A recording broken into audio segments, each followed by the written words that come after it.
యెహోవాను స్తుతించుడి,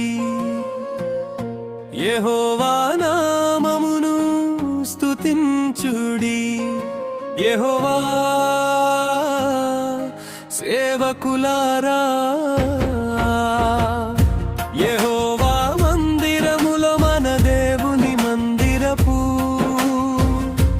ఆవరణములలో నిలుచుండు వారలారా,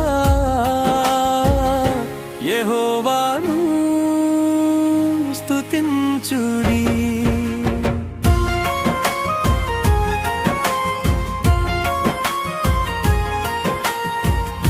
యెహోవా దయాళుడు, యెహోవాను స్తుతించుడి, ఆయన నామమును కీర్తించుడి, అది మనోహరము. యెహోవా తన కొరకు యాకోబును ఏర్పరచుకొనెను, తనకు స్వకీయ ధనముగా ఇశ్రాయేలును ఏర్పరచుకొనెను. యెహోవా గొప్పవాడనియు మన ప్రభువు సమస్త దేవతల కంటే గొప్పవాడనియు నేనెరుగుదును.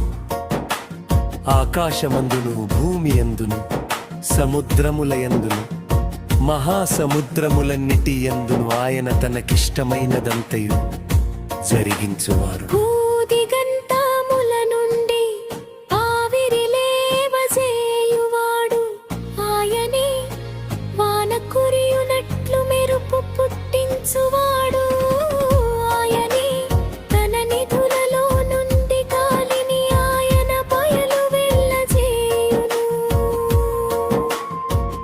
ఐగుప్తులో మనుష్యుల తొలిచూలులను పశువుల తొలిచూలులను ఆయన హతము చేసెను. ఐగుప్తుని మధ్యను ఫరో ఎదుటను అతని ఉద్యోగస్తుల ఎదుటను ఆయనే సూచక క్రియలను మహత్కార్యములను జరిగించెను. అనేకులైన అన్యజనులను బలిష్ఠులైన రాజులను ఆయన హతము చేసినవాడు.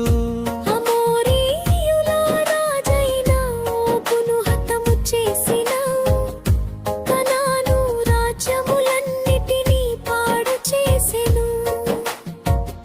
ఆయన వారి దేశమును స్వాస్థ్యముగాను ఇశ్రాయేలీయులైన తన ప్రజలకు స్వాస్థ్యముగాను అప్పగించెను.